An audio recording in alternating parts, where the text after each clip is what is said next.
Viewers. Milton Samaddar গ্রেপ্তার। Child and old age care আশ্রমের chairman Milton সমাদ্দারকে গ্রেপ্তার করেছে ডিবি পুলিশ। যেখান থেকে বসে আমার এই ভিডিওটি দেখছেন সবাইকে ইউনিভার্সিটি চ্যানেলের পক্ষ থেকে লাল গোলাপের শুভেচ্ছা ও অভিনন্দন।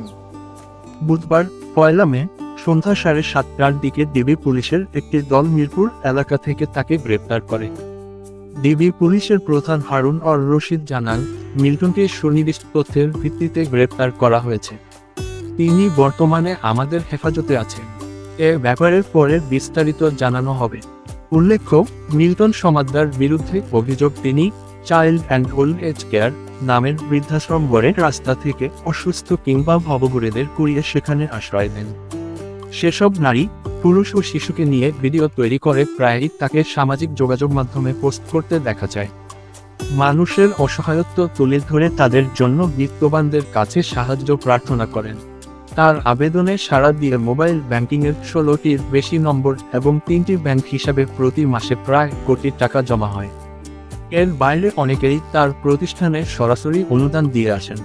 মানবিক কাজের জন্য এখন পর্যন্ত 3টি রাষ্ট্রীয় পুরস্কারও পেয়েছেন মিল্টন সমাদ্দার। কিন্তু মানবিকতার আড়ালে ভয়াবহ প্রতারণার জাল বিস্তার করেছেন মিল্টন। প্রকৃতপক্ষে তিনি যে কয়েকজনকে লালন পালন করছেন, প্রচার করছেন তার চেয়ে কয়েক গুণ। লাশ দাফন করার যে হিসাব দিচ্ছেন, তাতেও আছে বিরাট গরমিল।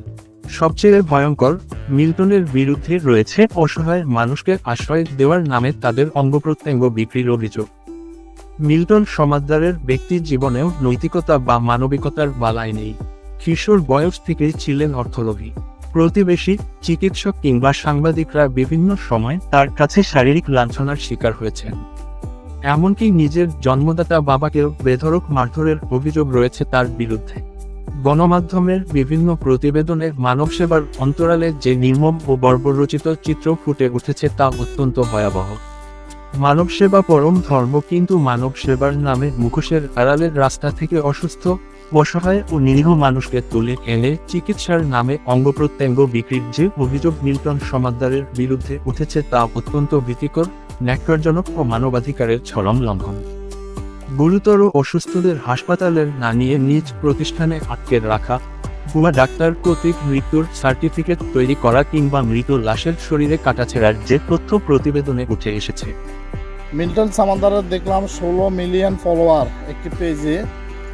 তো আমার ওই ফলোয়ার ভাইগণের প্রতি আমার একটাই প্রশ্ন, আপনারা মিল্টন সমাদ্দার কি ভালো না খারাপ? আপনাদের মূল্যবান মতামত কমেন্ট বক্সে জানাবেন। এখন মিল্টন সমাদ্দার কি দোষী না নির্দোষী, আপনাদের মূল্যবান মতামত কমেন্টে জানাবেন। আজকের মতো এখানে বিদায় নিচ্ছি। আল্লাহ হাফেজ।